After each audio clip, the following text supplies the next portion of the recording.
Hey there, Lauren here, looking like the Hot Mess Express. I got sick over Thanksgiving, I got better, and then I got sick again. It's some bullshit. But also, Kim got sick, so that's why we did like a split podcast this weekend. Kim took up the whole hour, and I think honestly, an hour is about enough to do a podcast or a broadcast. I don't really like to talk. I don't like listening to myself talk, and I honestly don't think that people want to listen to me talk for that long. Sorry. Also, I'm sick, so the more I talk, the more it makes me want to cough. But anyway, just to recap on everything. So tonight is number 2. We still have tons of material. We still have tons of stuff that we haven't even gotten to yet.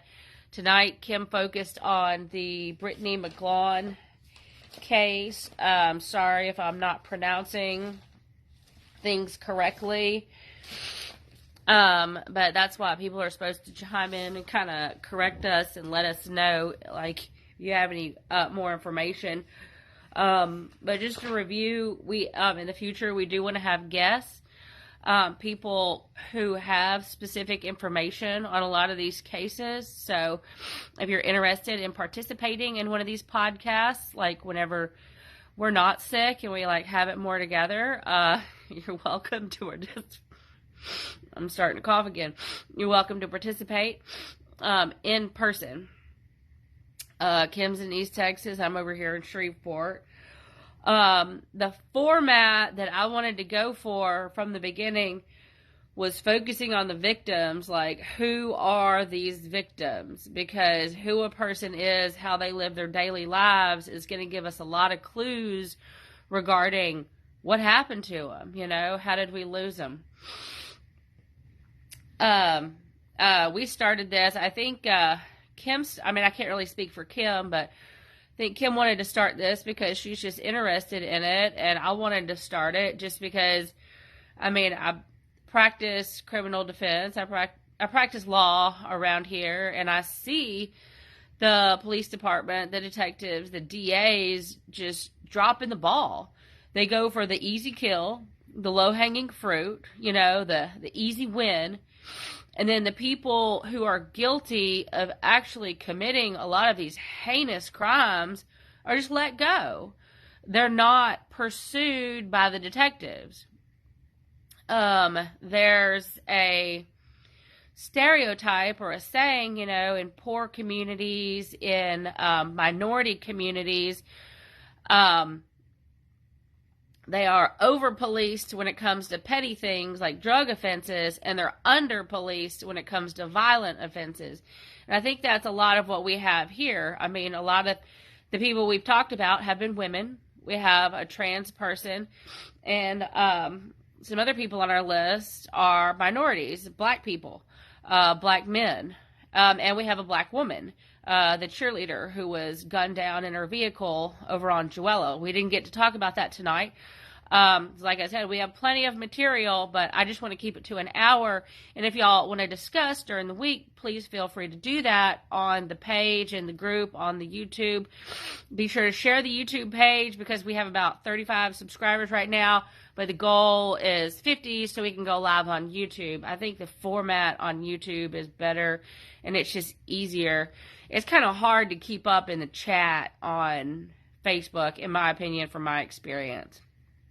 But we'll see. It's all a work in progress. I said that the title of my portion of the podcast tonight was going to be Murders in Technology, because clearly we have a lot of tech issues. So we're trying to work those out. So if any tech gurus have anything to contribute, anything to suggest, please feel free to do that. I don't plan to be on too much longer. But I do want to cover a couple of the people that I wanted to address. And to recap, last week we talked about Miranda Streed. Last week we talked about Jerry Judd. And this week, Kim actually visited the location of the murder where Jerry Judd was killed, or Jerry Judd, or Phoenix River Song. And I'm sorry if I offend anyone, if I'm not PC or whatever. I think there's a thing in the trans community where they call it dead naming. You don't call the person their name, the birth name. Anyway, like I already said, feel free to correct me if I offend you. It's not my intention. Feel free to gently suggest that I say things in a different way, and I'll consider it. And if I agree, I might do that. And if I don't agree, I'll just tell you fuck off. But I do want to be respectful of people, and it's definitely not my intention to offend perfect strangers. That's crazy. So like I said, this week Kim went by the Santa Fe apartments where Phoenix Riversong was found murdered.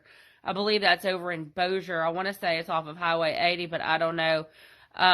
Kim, feel free to jump in and correct me or provide more information on that. So the Santa Fe apartments, there was a welfare check, and Kim went by, visited. I think we posted a picture, and I asked anybody, tell us about these apartments. What happens here? What goes down here? What kind of people live here? What kind of people come and go? Is it monitored? Do people keep to themselves? Do people hang out outside? I'm pretty convinced that in all cases, somebody knows something. A lot of people just don't want to say something for various reasons. I get it. But it was an apartment community, which means there's a lot of people, which means there's a lot of potential witnesses. So any information on the Santa Fe apartments from anybody who's been there, visited, I think would be helpful. So feel free to let us know your opinion on the Santa Fe apartments if you know. And of course, if you knew Phoenix Riversong, please let us know about this person, because we do want to focus on the victims as individuals, because like I said, that's going to give us clues about what led to whatever took them away from us. I'm just going through all of my notes. Like I said, Kim basically spent an hour tonight talking about the Brittany McLaughlin case. And like she said, there's so many more unanswered questions. Questions lead to more questions. So I think it'll be a good idea for us to make a list of all of the people related or connected to the Brittany McLaughlin case. Like, that includes the boyfriend, friends, family, suspects, attorneys, witnesses, the DA, the sheriff, all of these people. And then we'll start with persons of interest and look at their rap sheets, look at their criminal records. Typically by the time a person gets caught, they've done it before. One thing I've found with criminals and criminal activity is they do it and they get away with it, and it emboldens them. And then they do it again on a bigger scale. Eventually they do get caught, so that's the karma of it all. And that's the justice, that the family and the friends of the victims can kind of maybe take solace in.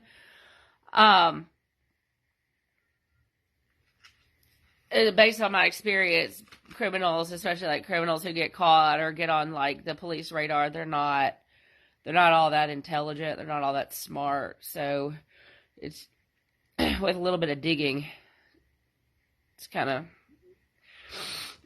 too difficult to find answers. Once again, Marvin Carter, that is the person who was gunned down here at the YMCA. Kimberly went by the YMCA this week, and I think she put that on our Facebook. And, understanding the location is going to also give us a lot of clues to what happened, how it happened. And there's witnesses all around. There's cameras all around. Somebody knows something. There's evidence somewhere. It's just a matter of finding it. It's just a matter of fleshing it out. So we'll still be talking about Marvin Carter and the Jeremy Harris case. That was someone I knew. I believe he was murdered around 2011. I worked with him. We worked downtown at Hustler Club. And had thought it had happened after he got off work, but I was recently told that it was after like a night of partying, his girlfriend's birthday. So I got a lot of new information on that, and I want to talk to more people involved. And apparently there were 2 witnesses, and it happened. Sorry, I got a cough. It happened right over here in a high activity area, you know, a lot of neighbors very close by in Highland, you know, which is always awake. You know, we rarely sleep over here. People are very active all hours of the day. Once again, somebody saw something, somebody knows something, and yet it's another unsolved murder. And all of these people, you know, one thing that we first mentioned, all of these people, you know, they had friends, they had family, they had people that cared about them, and law enforcement just dropped the ball. So we're kind of here to pick up the slack. That's all I have for right now. Y'all, please contribute. If you don't feel comfortable doing it in public, send us private messages. Carrier pigeon message, whatever. Anyway, good night. Sleep tight.